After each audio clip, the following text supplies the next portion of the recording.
Propaganda is real, whether we choose to believe it or not. Most people acknowledge this, but conveniently exclude themselves from its influence. But to truly understand propaganda, you must first confront an uncomfortable reality: the moral framework problem. A universal moral right doesn't exist, at least not when analyzing the actions of states and peoples. It only matters when considering your actions. If posed this question, I would say, yes, there are moral rights and wrongs, but here's the key difference between myself and secular humanists. I make my statement based on my hierarchy of beliefs, with Christ at the top, or whatever else you choose to place there. While I would love for all humans to be Christian, I acknowledge this isn't our current reality. Different people have different interests, born from their beliefs. All races, religions, and cultures have different moralities, and what they view as right. The Western superiority complex. There's a tendency to believe the Western world is the best, or that we're always right. But that doesn't mean we're infallible. Take the neoconservative movement, and before them Reagan and Thatcher's neoliberal movement. They viewed the USSR as a civilizational enemy. Most Americans believed this too. But the USSR encompassed hundreds of millions of people before its collapse. By measurable standards, they may have been marginally worse off, excluding consumerist metrics like disposable income and vacation time, but hard metrics of human, physical, and intellectual development show that they weren't much worse off than Americans. Now, I'm not a communist or a Marxist. I'm just assessing history through a realist lens, what's called the art of realpolitik. Realpolitik is the idea that one can step outside their own culture, regime, and religion to accurately assess interactions between different states. The first step? Carefully remove yourself from your country's news media and cultural framework. I don't mean don't consume mainstream news, but view everything through an inquisitive lens. Ask yourself, why would someone want me to believe this? What benefit does it serve me, my state? Why wouldn't I believe this? Most importantly, what can I not believe or not see if I accept what they want me to believe? Throw away the idea that being skeptical makes you some kind of conspiracy theorist. It's simply the response of an intelligent person who observes, collects data, organizes it, searches for biases, then analyzes based on their values and self-interest. Strategic empathy.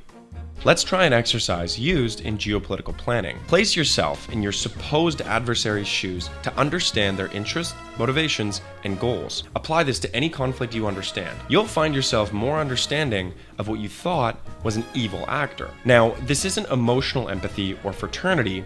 You're still not on the same team, but you now have a more nuanced perspective. The Red Scare reality check. Okay, our parents and grandparents lived through the 60s and 70s, when there was a solid argument that the USSR was antagonistic, an opposing pole of power that might undermine us, given the opportunity. Intelligence gathering was primitive compared to today. The US was literally dropping film canisters from space satellites. So most older generations will tell you the USSR was the most evil thing ever. They simply hate your way of life. Statements that were true if you were German in the 1920s to the 1950s, but post-Stalin USSR wasn't engaging in really many supra-regional wars. The mass psychosis question. Most Americans believed 200 million Soviet citizens were living in misery, brutally oppressed. They believed hundreds of millions were under mass psychosis to support this country. But this vitriolic opposition to other countries, it's not born out of racial pride. You're being duped into supporting. What exactly? I'm not saying you can't have pride in protecting your religion, land, and people. That's actually necessary for a functioning civilization. But when someone's riling up hate towards one group, it's probably because they don't want you looking at another group. The Middle East thought experiment. Let's try another exercise. Imagine the ratios of Christians and Muslims remain the same, about 2 billion Christians to 1.2 billion Muslims. But the Iraq wars never happened. The overthrow of Muammar Gaddafi in Libya never occurred. No civil wars in Syria, Somalia, Egypt, Lebanon, and Yemen. And the Western world rejected the UN's replacement migration agenda. There would have been no 2015 refugee crisis, there wouldn't be the scale of civil unrest between native and foreign populations we see now, and you probably wouldn't have a huge problem if Islamic nations remained stable in their own regions, tied up dealing with their own regional disputes over resources and religious differences. The uncomfortable truth.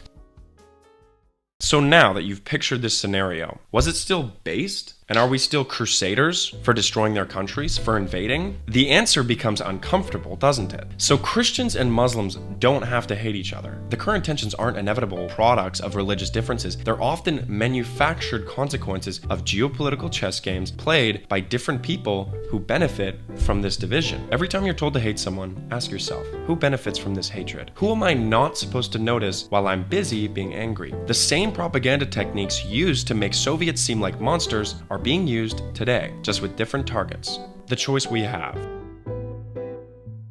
You have a choice. You can continue consuming the narrative fed to you, reacting exactly as intended, directing your anger where you're told to direct it, or you can step back, observe the patterns, and ask the uncomfortable questions. The truth isn't comfortable. It doesn't fit neatly into the stories we've been told about heroes and villains, but once you see the strings being pulled, you won't be able to unsee them. The real question here isn't whether propaganda exists, it's whether you have the courage to recognize when it's working on you, and what you'll do with that knowledge once you have it. The first step to freedom is realizing you're in chains.